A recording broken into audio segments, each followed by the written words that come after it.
اللہ کے رسول حضرت محمد مصطفیٰ صلی اللہ علیہ وآلہ وسلم بار بار امام حسین کو بلند کر کے دنیا کو یہ بتاتے تھے کہ یہ حسین مجھ سے ہے اور میں اس حسین سے۔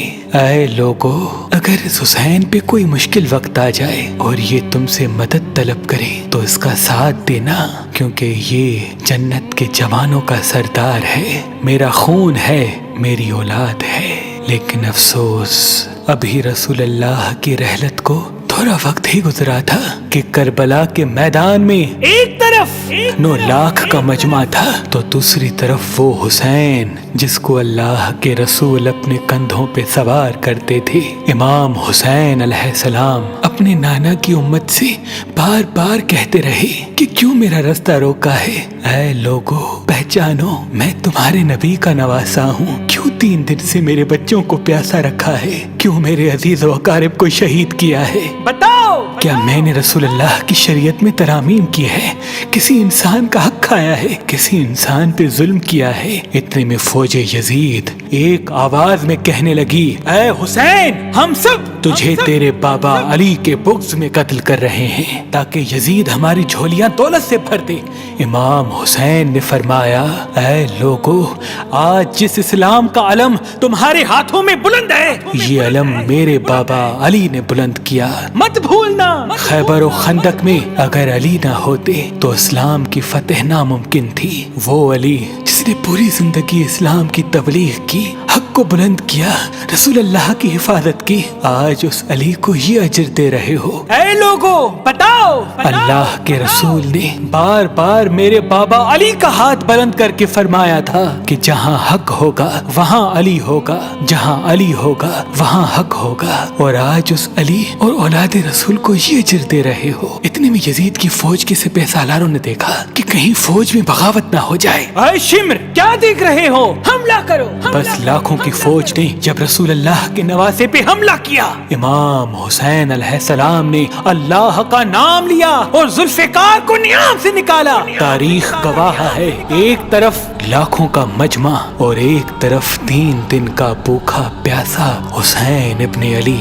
زمین پہ اس طرح کی جنگ پہلے کبھی نہیں دیکھی تھی کہ ایک تنہا انسان لاکھوں کے مجمع کو اس طرح سے فنار کر رہا ہے کہ فوج اشکیا واپس پلٹ کے بھاگنے لگی۔ امام حسین فوج یزید سے مخاطب ہو کے فرماتے ہیں، آؤ، 3 دن کے بھوکے کی جنگ دیکھو، 3 دن کے پیاسے کی جنگ دیکھو، رسول کے اس نواسے کی جنگ دیکھو، اس کی جنگ دیکھو جس کا جوان بھائی مارا گیا، جس کے جوان بیٹے کو نظروں کے سامنے قتل کیا گیا، جس نے اپنے ہی ہاتھوں سے اپنے بچے کی قبر بنائی۔ امام حسین شیر کی طرح فوج یزید سے لڑ رہے ہیں۔ اتنے میں آواز غیب آتی ہے، حسین، تیرا اللہ تجھ سے راضی ہوا۔ بس اس صدا کا سننا تھا، امام حسین علیہ السلام نے اپنی ذوالفقار کو تھام لیا۔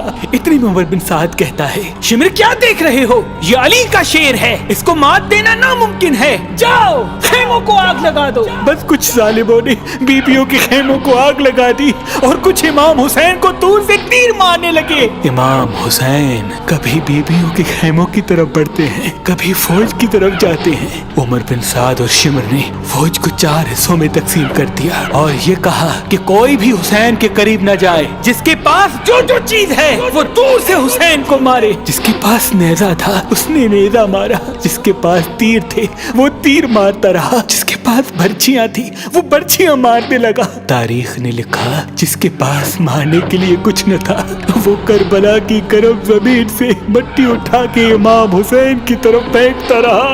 امام حسین کے جسم مبارک پہ ہزاروں زخم لگتے رہے، آپ کے جسم مبارک پر اتنے تیر تھے کہ آپ کا جسم مبارک نظر تک نہیں آ رہا تھا۔ بس جیسے ہی نواسا رسول گھوڑے کی سینگ سے زمین پہ آتے ہیں، فوج یزید यजीद झूमना शुरू कर देती है। लेकिन इतने में वो घोड़ा जिस पे आप सवारी किया करते थे वो इमाम हुसैन के चारों तरफ घूमना शुरू कर देता है ताकि इन तीरों से मैं अपने आका हुसैन को बचा लूं। वो घोड़ा दौड़ ही रहा था। इतने में उमर बिन साद ने कहा, ऐ लोगो रुको, मैंने अपनी आंखों से देखा था इस घोड़े पे अल्लाह के रसूल सवारी करते थे, कहीं तीर इस घोड़े को न लगे। और यूं तीरों को चलाना बंद किया गया।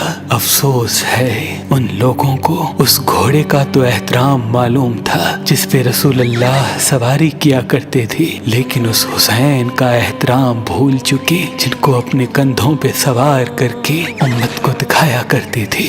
बस इमाम हुसैन अलैहिस्सलाम ज़मीन करबला पे अपना सर रख के अल्लाह का शुक्र कर रहे हैं और वहाँ फौज यजीद के मुख्तलिफ सिपाही इमाम हुसैन का सर काटने के लिए करीब आते हैं। जो भी करीब आके इमाम हुसैन के सर को देखे तो उसे इमाम हुसैन के चेहरे में रसूल अल्लाह का चेहरा नजर आए और वो चीख के दूर चला जाए। इतने में शिमर कहने लगा, ये काम मुझसे ही होना है। जैसे ही शिमर ने खंजर इमाम हुसैन के गले पे रखा तो वो देखे इमाम हुसैन के लब हिल रहे हैं। उसने सोचा, हमने हुसैन का पूरा खानदान कत्ल कर दिया, 3 दिन तक हुसैन के बच्चों को प्यासा रखा, शायद हुसैन हमें बद्दुआ दे रहे होंगे। सुनने के लिए कान करीब करे तो क्या सुने।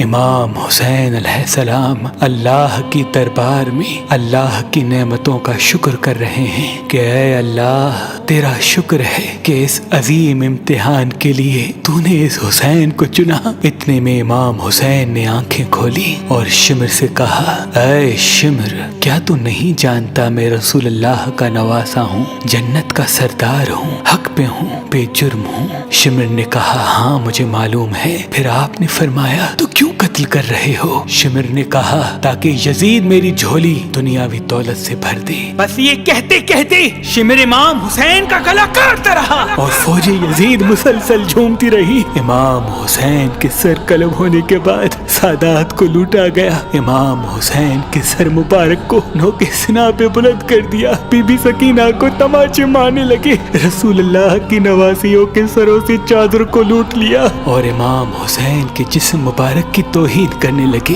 तारीख ने लिखा, इमाम हुसैन के जिस्म पर जो जो चीजें थी उनको लूटने लगे। इतने में एक शख्स इमाम हुसैन के जिस्म के करीब आया। इमाम हुसैन के हाथ में एक अंगूठी पहनी थी, उतारने की कोशिश की, ना उतरी। वो उंगली काट के अंगूठी ले गया। आपके जिस्म मुबारक को रस्सियों से बांध के करबला की गर्म जमीन पे इधर से उधर फिराया गया।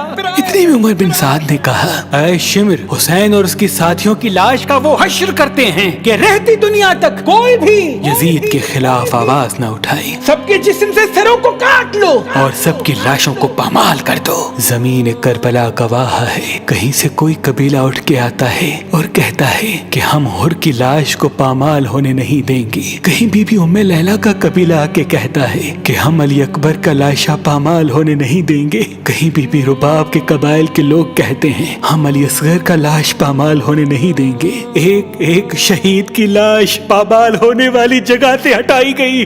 तारीख गवाह है, सिर्फ रसूल अल्लाह का अकेला नवासा करबला की गर्म जमीन पे पड़ा रहा और मगरिब के घोड़े मशरिक की तरफ, मशरिक के घोड़े मगरिब की तरफ दौड़ते रहे। इमाम हुसैन का जिस्म पामाल होता रहा। इमाम जाफर सादिक अलैहिस्सलाम फरमाते हैं, मेरा सलाम हो मेरे उस गरीब दादा पर जिसकी लाश को इस तरह से पामाल किया गया कि उनकी दाईं पसलियां बाईं पसलियों की तरफ चली गई और बाईं पसलियां दाईं पसलियों की तरफ चली गई, जिनका सीना और पुश्त एक साथ हो गया। सलाम हो मेरे उस बेवतन दादा हुसैन पर जिनके जिस्म मुबारक के टुकड़ों को जमीन करबला पे बिखेरा गया। सलाम हो, सलाम हो, सलाम हो।